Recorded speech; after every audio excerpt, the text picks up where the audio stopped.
चलिए, hello everyone, welcome to my class my dear students. चलिए हम लोग चलते हैं उसी पिछले क्लास की तरफ जो हमने पिछला क्लास चर्चा किया था, use of has and have.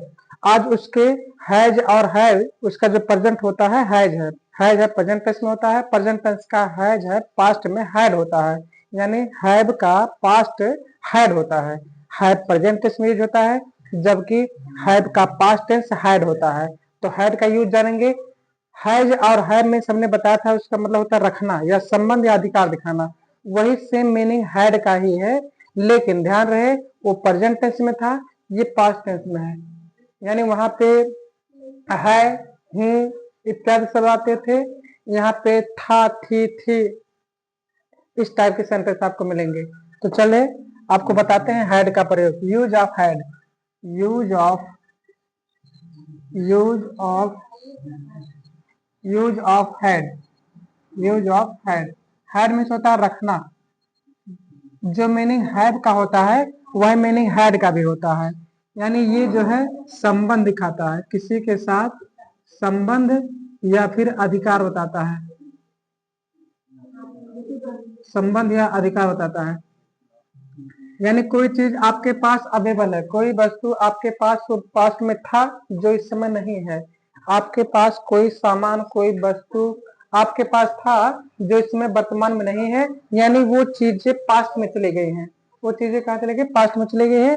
जैसे हम कोई एक सेंटेंस के माध्यम से समझते हैं, सबसे पहले ध्यान रहे सब्जेक्ट रखेंगे, सब्जेक्ट, इसके बाद तुरंत हैड लेंगे, हैड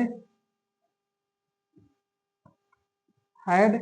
अब इसके बाद जो है, इसके बाद जो नाउन आएगा, नाउन या सब्जेक्ट कॉम्प्लीमेंट है ना, सब्जेक्ट कॉम्प्लीमेंट।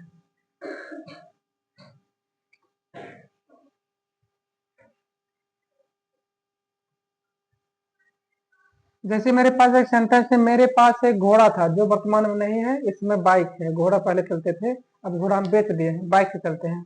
मेरे पास एक घोड़ा था, मेरे पास एक घोड़ा था, मेरे पास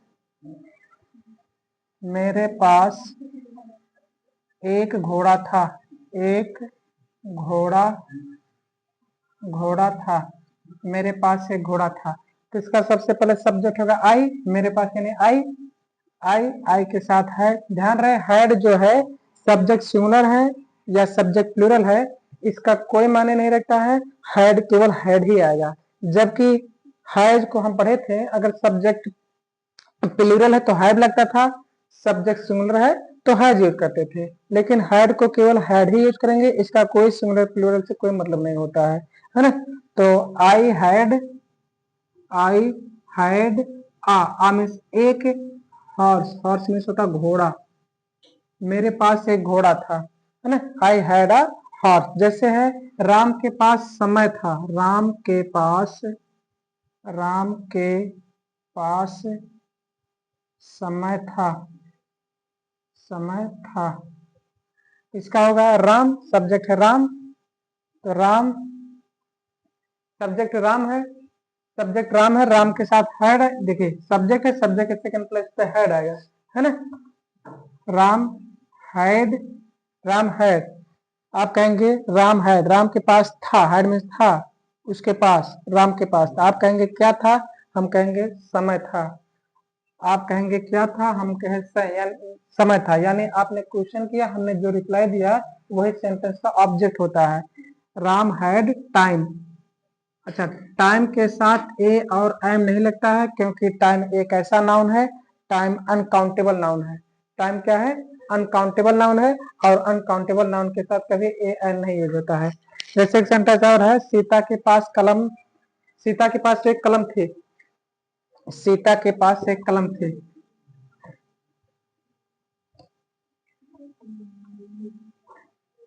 सीता के पास एक कलम थी, सीता के पास एक कलम थी। तो सब्जेक्ट सीता है, सीता है, सीता की सब्जेक्ट होगा, सब्जेक्ट पर तुरंत हैड, उसका नाउन जो है यानी ऑब्जेक्ट, ऑब्जेक्ट है, नाउन और प्रोनाउन होता है, ऑब्जेक्ट है, नाउन या प्रोनाउन होता है। तो Sita, Sita had a pen, Sita had a pen. देखिए यहाँ पे कलम है, कलम एक काउंटेबल नाउन है, यानी पेन एक काउंटेबल नाउन है। काउंटेबल नाउन है इसलिए आर्टिकल हम लोग लगा सकते हैं। ध्यान रहे काउंटेबल नाउन हो अगर सिंगुलर है, यानी कोई सिंगुलर काउंटेबल नाउन है, यानी कोई नाउन है वो काउंटेबल है और काउंटिंग करने लायक है, और दूसरी बात वो सिंगुलर में हो तो उसके साथ ए या एन यूज करते हैं, या ए या फिर एन यूज करते हैं ना। Sita had a pen. अच्छा देखिए सीता जो है ये नाम आई भी लिख सकते हैं, डबल ए भी लिख सकते हैं, दोनों नाम सही है, स्पेलिंग दोनों सही है। जैसे है राम के पास एक बैल था, राम के पास,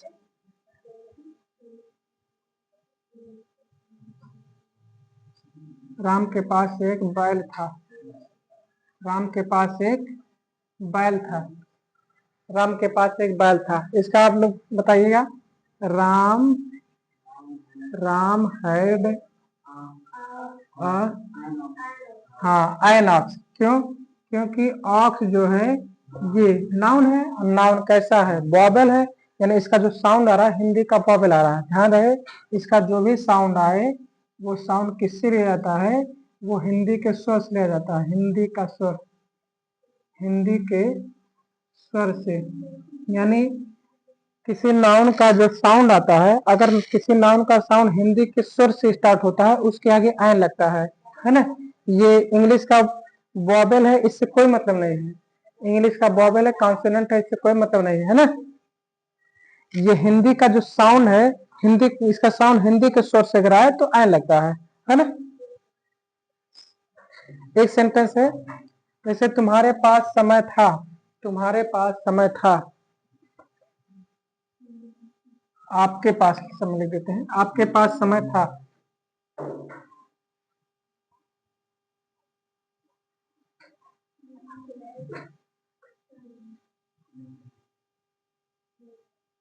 आपके पास समय था, तो आपके यानी यू होगा, सब्जेक्ट यू होगा, तो यू, यू सब्जेक्ट के बाद तुरंत वर्ब आ जाएगा। You had time, you had time. अच्छा एक चीज बताएं, ये सब्जेक्ट हो गया, ये सेंटेंस का वर्ब है, इस सेंटेंस का क्या है? ऑब्जेक्ट है ना। देखिए एक क्वेश्चन आया था किसी एग्जाम में, उसमें डू या डज दिया था। देखिए वर्ब जो होता है, आपको क्लियर कर दे भी, वर्ब जो होता है, वर्ब दो टाइप होता है, एक लिंकिंग वर्ब होता है, एक स्टेटिव वर्ब होता है। एक लिंकिंग वर्ब, एक लिंकिंग वर्ब और एक स्टेटिव वर्ब होता है, स्टेटिव वर्ब। लिंकिंग वर्ब, एक काम करिए लिंकिंग वर्ब छोड़िए, लिंकिंग वर्ब को ही स्टेटिव वर्ब कहते हैं, कर लीजिए हैं, यहाँ पे लिख देते हैं एक ही साथ, है ना, एक ही साथ लिखते हैं स्टेटिव वर्ब या लिंकिंग वर्ब एक साथ लिखते हैं। यहाँ पे देखिए एक होता है एक्शन वर्ब, होता है एक्शन वर्ब, एक्शन वर्ब है ना। एक एक्शन वर्ब, एक लिंकिंग या स्टेटिव वर्ब। वर्ब दो टाइप का होता है, एक एक्शन वर्ब होता है, एक स्टेटिव वर्ब या लिंकिंग वर्ब इसी को कहते हैं। लिंकिंग वर्ब या स्टेटिव वर्ब क्या होता है? जो हेल्पिंग वर्ब होता है, सेंटेंस का जो भी हेल्पिंग वर्ब होता है वो क्या होता है? अगर मेन वर्ब सेंटेंस में गायब है, सेंटेंस में अगर मेन वर्ब गायब है, क्योंकि मेन वर्ब उसके बाद हेल्पिंग वर्ब आता है। मेन वर्ब जो है, मेन वर्ब अकेले आ सकता है, मेन वर्ब अकेले आ सकता है, लेकिन हेल्पिंग वर्ब कभी सिंगल नहीं आ सकता है। ध्यान रहे हेल्पिंग वर्ब कभी अकेले नहीं आएगा, हेल्पिंग वर्ब जब भी आएगा वो अपने साथ मेन वर्ब को लेके आएगा। हेल्पिंग वर्ब जब भी आएगा सेंटेंस में अपने साथ मेन वर्ब को लेके आएगा, लेकिन मेन वर्ब क्या है? मेन वर्ब अकेले भी आ सकता है और हेल्पिंग वर्ब के साथ भी आ सकता है। मेन वर्ब की सबसे अच्छी खूब खासियत ये है कि मेन वर्ब अकेले भी आ सकता है, मेन वर्ब अकेले भी आ सकता है और मेन वर्ब हेल्पिंग वर्ब के साथ भी आ सकता है ना। मेन वर्ब सेंटेंस में अकेले आ सकता है, मेन वर्ब हेल्पिंग वर्ब के साथ भी आ सकता है। लेकिन ध्यान रहे हेल्पिंग वर्ब कभी सेंटेंस में अकेले नहीं आता है, हेल्पिंग वर्ब कभी सेंटेंस में अकेले नहीं आता है। हेल्पिंग वर्ब अगर आएगा तो अपने साथ मेन वर्ब को लेके आएगा। देखिए main verb plus helping verb, यानी हेल्पिंग वर्ब अगर अकेले आता है उसके साथ श्योर है कि मेन वर्ब आएगा, लेकिन मेन वर्ब अकेले आ सकता है।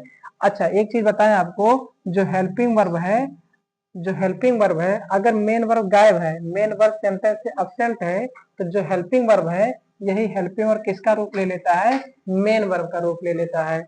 जो हेल्पिंग वर्ब है अगर सेंटेंस में हेल्पिंग वर्ब मेन वर्ब गायब है, किसी सेंटेंस में मेन वर्ब गायब है, तो जो सेंटेंस का हेल्पिंग वर्ब होता है वही मेन वर्ब का रूप ले लेता है।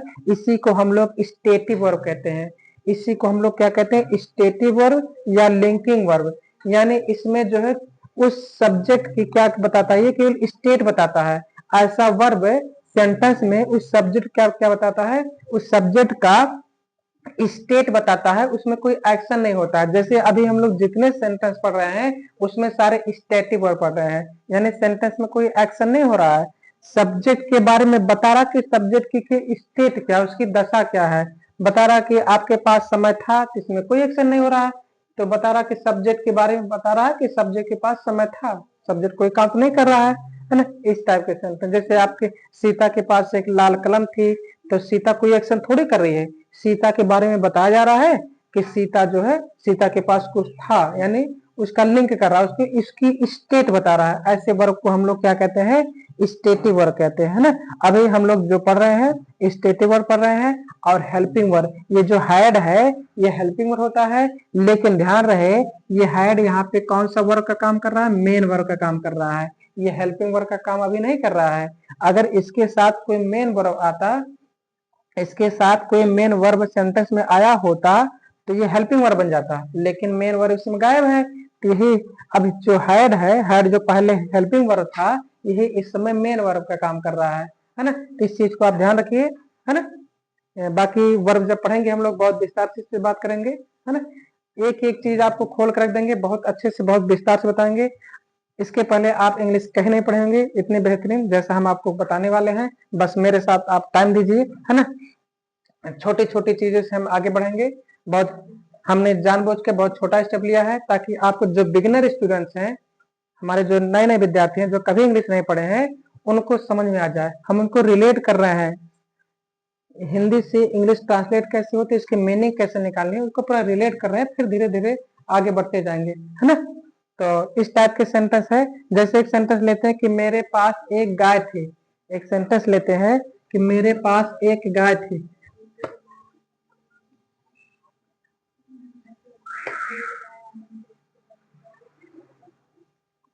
मेरे पास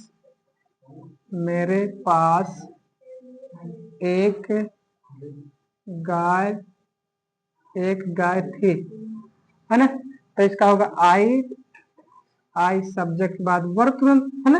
अच्छा ये सब्जेक्ट है, ये वर्ब है, वर्ब कोई पूछे कौन सा वर्ब है तो मेन वर्ब है ना। I had a cow, cow countable noun था, काउंटेबल नाउन था, सिंगुलर काउंटेबल नाउन था। सिंगुलर काउंटेबल नाउन था इसलिए हमने आर्टिकल लगा दिया है। आर्टिकल ध्यान रहे हमेशा नाउन के पहले आता है। आर्टिकल जब भी सेंटेंस में आता है वो नाउन के पहले आता है। नाउन को क्या करता है, नाउन को क्या करता है, वो इंडिकेट करता है, यानी कहने का मतलब ये है कि बताता है कि इसके बाद नाउन आएगा कोई, है ना। तो अब देखिए ये अफर्मेटिव सेंटेंस था। अभी तक जितने सेंटेंस में बात किए हैं ये सारा अफर्मेटिव था। इसके बाद तुरंत हम चलते हैं नेगेटिव सेंटेंस की तरफ। नेगेटिव सेंटेंस की तरफ चलते हैं। अफर्मेटिव सेंटेंस हो गया। अब नेगेटिव सेंटेंस से बहुत इजी है, बस उसमें क्या कर देना है,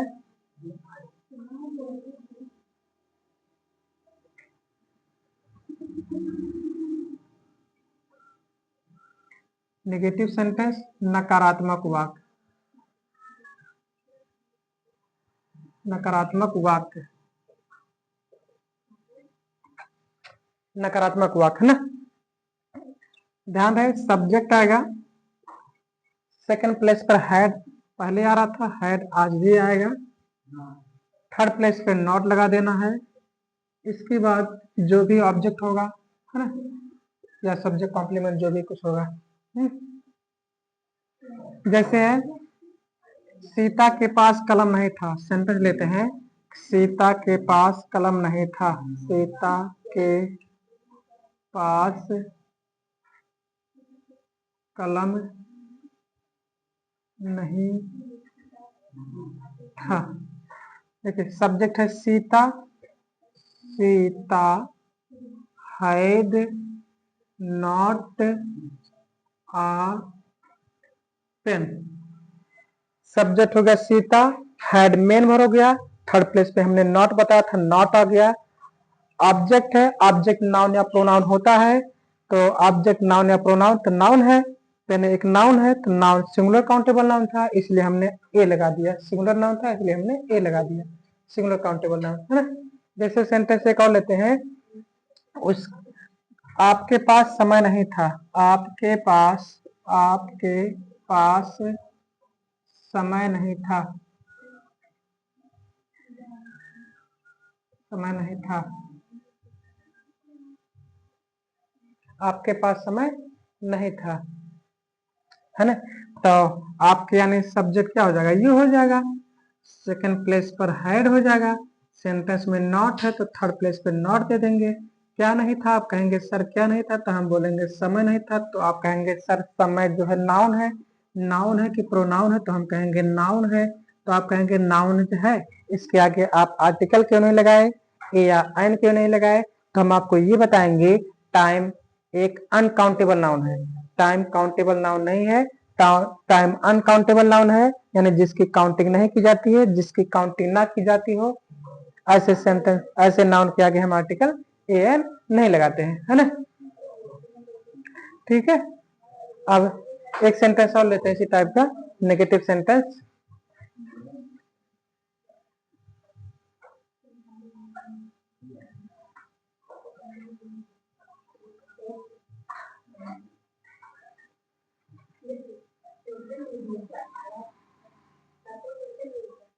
मोहन के पास पुस्तक नहीं था। सेंटेंस मेरे पास है, मोहन के पास, मोहन के पास पुस्तक नहीं था, पुस्तक नहीं, पुस्तक नहीं था। मोहन के पास पुस्तक नहीं था, ध्यान दीजिए, मोहन के पास पुस्तक नहीं था। सब्जेक्ट इसमें क्या, मोहन है, मोहन। सेकंड प्लेस पे क्या आ जाएगा, वर्ब आ जाएगा, यानी हैड, मोहन हैड।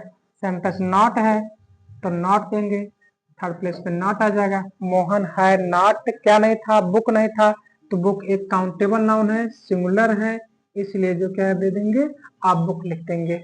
जैसे हम कहते हैं आपके पास, आपके पास एक अच्छी पुस्तक नहीं थी, एक अच्छी पुस्तक नहीं था, नहीं था।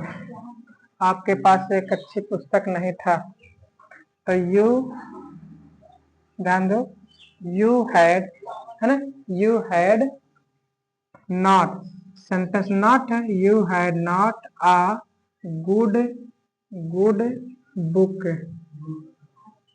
है ना। देखिए सब्जेक्ट यू हो गया, वर्ब हैड हो गया, सब्जेक्ट हुआ, वर्ब हो गया, इसके बाद सेंटेंस नॉट था यानी नॉट एडवर्ब है, तो तीसरे प्लेस पे नॉट दे दिए। अच्छा बुक नाउन था, नाउन के आगे आर्टिकल आता है, नाउन के आगे आर्टिकल आता है, तो आप कहेंगे कि नाउन के आगे आर्टिकल आता है, तो आर्टिकल यहाँ क्यों लगाए हैं, आर्टिकल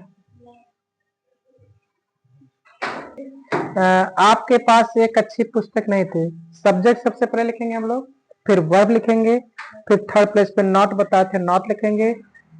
नाउन आता है लास्ट में, हम बताए थे कि नाउन हमेशा लास्ट में आता है, तो नाउन है। अगर सेंटेंस में एडजेक्टिव आया हो तो नाउन के पहले एडजेक्टिव आता है, नाउन के पहले सेंटेंस में एडजेक्टिव आता है, यानी ये जो गुड लिखा है एडजेक्टिव है। अच्छा अगर सेंटेंस में नाउन के पहले, सेंटेंस में एडजेक्टिव आ जाए तो नाउन के पहले एडजेक्टिव आता है और एडजेक्टिव के पहले आर्टिकल आता है, इसलिए ए को यहाँ ना रख करके हम इस गुड के आगे रखे हैं। आप लोग कंफ्यूज मत होइएगा, जो ए है आप लोग कहेंगे ए इस गुड के लिए आया है कि ए इस बुक के लिए आया है, तो हम कहेंगे जो ए आया है ये इस बुक के लिए आया है ना, इस बुक के लिए आया है। तो आप कहेंगे तो गुड के आगे क्यों लिख दिए हैं, क्यों, क्योंकि इसका रूल होता है लास्ट में नाउन होता है।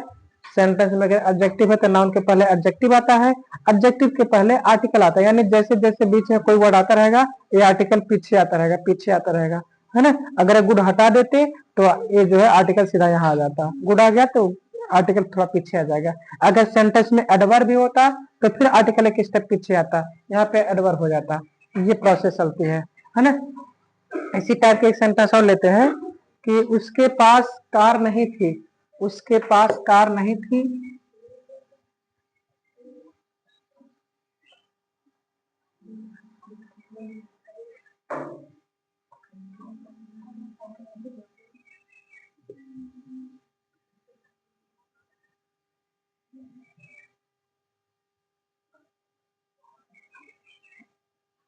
उसके पास कार नहीं था लिख देते हैं। अच्छा, उसके के लिए यहाँ ही या सी दोनों में से कुछ भी हो सकता है, डिपेंड करता है सामने वाला क्या है।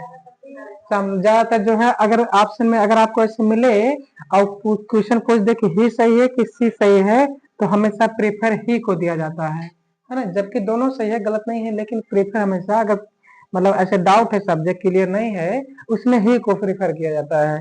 तो ही या सी हैड। अच्छा, नॉट सेंटेंस में तो नॉट आ कार है ना, काउंटेबल नाउन है कार, इसलिए है? इस टाइप के सेंटेंस। अब आते हैं नेगेटिव के बाद इंट्रोगेटिव सेंटेंस। इंट्रोगेटिव सेंटेंस आते हैं।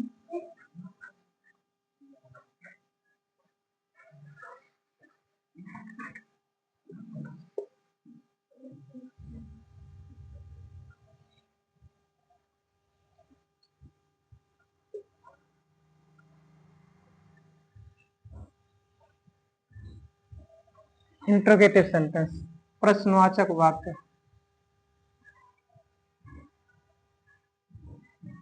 प्रश्नवाचक वाक्य, प्रश्नवाचक वाक्य है ना। प्रश्नवाचक वाक्य देखिए दो टाइप बनते हैं, एक हेल्पिंग वर्ब से बनता है। इंट्रोगेटिव सेंटेंस आपको अभी क्लियर कर दें, हेल्पिंग वर्ब दो टाइप बनता है। एक हेल्पिंग वर्ब इंट्रोगेटिव दो टाइप बनता है, एक हेल्पिंग वर्ब से बनता है और एक जो है WH वर्ड से बनता है, WH वर्ड।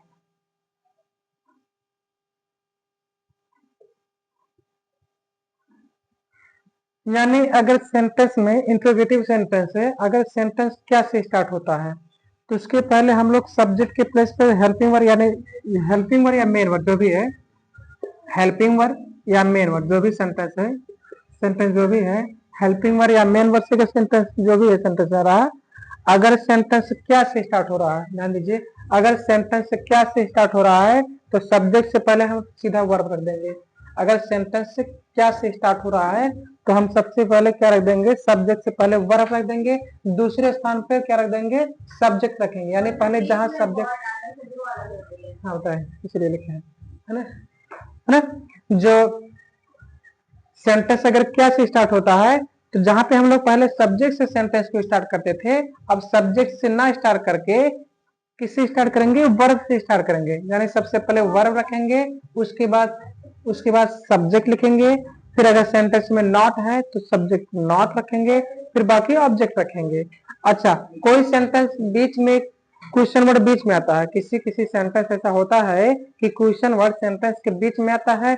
ऐसे सेंटेंस के लिए हम लोग क्या करते हैं, तो बीच में जो भी क्वेश्चन वर्ड आता है तो सबसे पहले हम उसी को टारगेट करते हैं। अगर ऐसा कोई सेंटेंस मिले जिसमें क्वेश्चन वर्ड सेंटेंस के बीच में हो तो सबसे पहले हम उसी को टारगेट करते हैं, यानी इंग्लिश सबसे पहले उसी वर्ड की लिखते हैं, उसके बाद वर्ब लिखते हैं, यानी WH वर्ड लिखेंगे जो क्वेश्चन वर्ड आएगा, यानी WH से कहते हैं जैसे what, where, home, when, how, which, इस टाइप के वर्ड से स्टार्ट होते हैं तो इसको पहले लिखेंगे, उसके बाद तुरंत वर्ब लिखेंगे। अगर मेन वर्ब है तो मेन वर्ब, नहीं तो हेल्पिंग वर्ब होता है हेल्पिंग वर्ब। WH वर्ड आएगा तुरंत वर्ब आएगा, उसके बाद तीसरे स्थान पे सब्जेक्ट जाएगा। सेंटेंस अगर नॉट है तो चौथे प्लेस पे नॉट आएगा, बाकी ऑब्जेक्ट आएगा। ये प्रोसेस चलती है। जैसे मेरे पास सेंटेंस है, जैसे मेरे पास है क्या राम के पास एक बैल था? क्या राम के पास एक बैल था?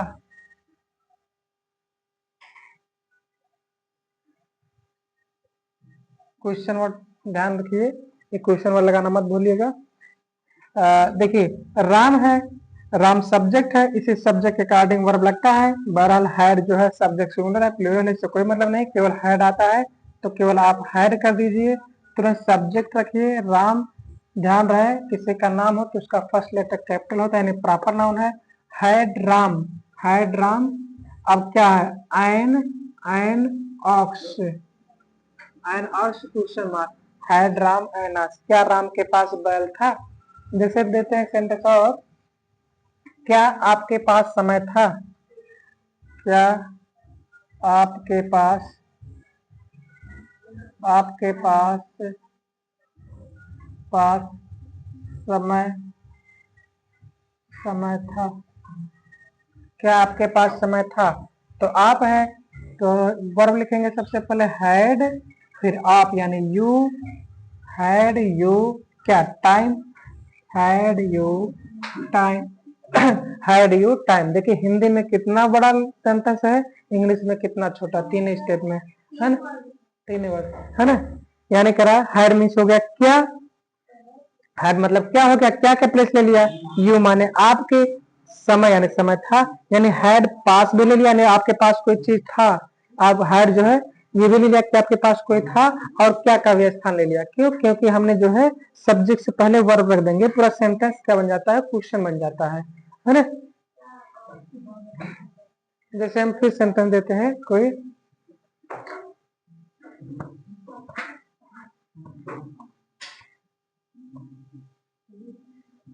जैसे क्या उसके पास 10 रुपए थे? क्या उसके पास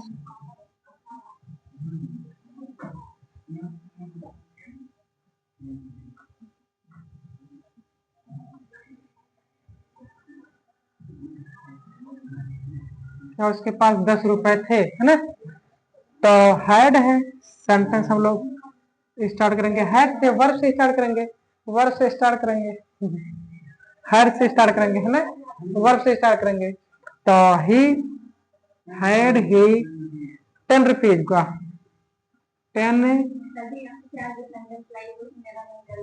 रुपीज, हैड ही 10 रुपीज, क्या उसके, क्या उसके पास, क्या उसके पास 10 रुपए थे, क्या उसके पास 10 रुपए थे। यानी इसी हैड ने देखिए कितना रूप ले लिया है, इसी हैड ने क्या का स्थान ले लिया है, इसी हैड ने पास का भी स्थान ले लिया है ना। क्या उसके पास, क्या ही मीन्स होता है उसके, क्या उसके पास 10 रुपए थे, इसी ने पास्ट का भी रूप ले लिया, था का भी रूप ले लिया है ना। अच्छा अब देखिए जो वर्ड ऐसे हैं जो बीच में क्या से स्टार्ट होते हैं, जैसे उसे, उसके पास कब समय था, उसके पास, उसके पास कब समय था, कब समय था। तो देखिए क्वेश्चन वर्ड बीच में आया है, क्वेश्चन वर्ड सेंटेंस के बीच में आया है। तो कब है, कब की इंग्लिश होती व्हेन, सबसे पहले उसी की इंग्लिश लिखेंगे जो क्वेश्चन वर्ड बीच में है, सबसे पहले इसी की अंग्रेजी लिखेंगे व्हेन। और वर्ब जो आता है सेंटेंस का, जो वर्ब हम लोग पढ़ रहे हैं तो हैड, इसके बाद सब्जेक्ट ही है, ही, फिर टाइम है, टाइम क्वेश्चन मार्क, है ना। जैसे है सेंटेंस मेरे पास एक और है, मेरे पास पर्याप्त समय था, वाह गुड सेंटेंस।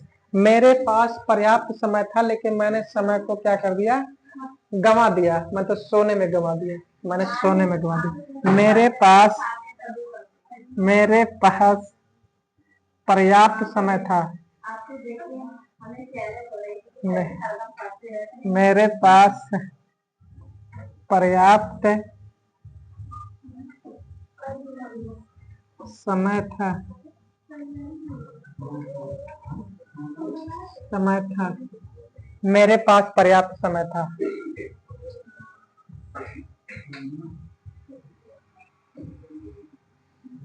मेरे पास पर्याप्त समय था, है ना। देखिए मेरे पास पर्याप्त समय था।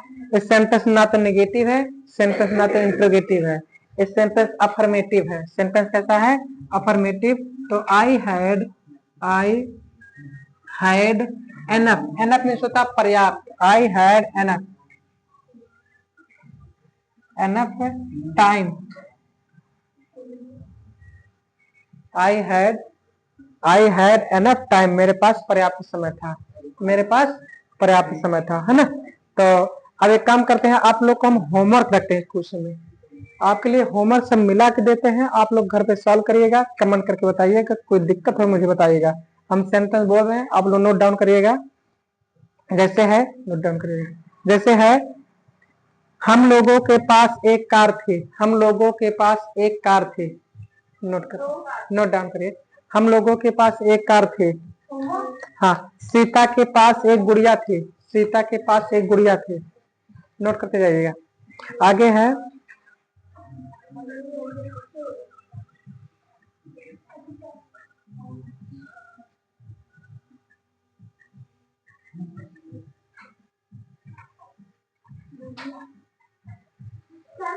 राम को ज्ञान था, राम को ज्ञान था, राम को ज्ञान था।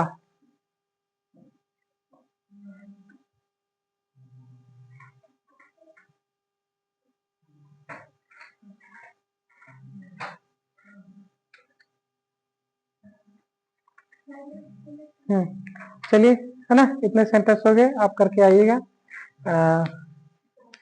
सब अफर्मेटिव सेंटेंस ही है ना। तो बस इतना ही रखते हैं।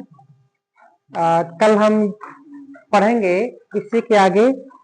हैव हम लोग पढ़ रहे हैं, हैव हम लोग पढ़ रहे हैं, तो इसी, हाँ, हैव का पास्ट टेंस हैड, है ना। तो इसी हैव को हम लोग एक चीज और याद करेंगे, कल जानेंगे हैव का यूज फ्यूचर टेंस में कैसे होता है। हैव का यूज हम लोग प्रेजेंट टेंस में पढ़ लिए, हैव का यूज हम लोग पास्ट टेंस में पढ़ लिए, हैव का ही यूज हम लोग कहाँ पढ़ेंगे? फ्यूचर टेंस में। तो इसमें विल हैव या शैल हैव आएगा, सेंटेंस में आएगा विल हैव, शैल हैव, यानी नेक्स्ट जो अपना टॉपिक रहेगा, use of will have and shall have. चलिए, आज के लिए इतना ही रखते हैं, है ना। फिर जो है आपको एक मोटिवेशनल कोर्स के साथ छोड़ जाते हैं। कोर्स है कि बदल जाओ वक्त के साथ या वक्त को बदलना सीखो, बदल जाओ वक्त के साथ या वक्त को बदलना सीखो, मजबूरियों को मत कोसो, हर हाल में चलना सीखो। Thank you.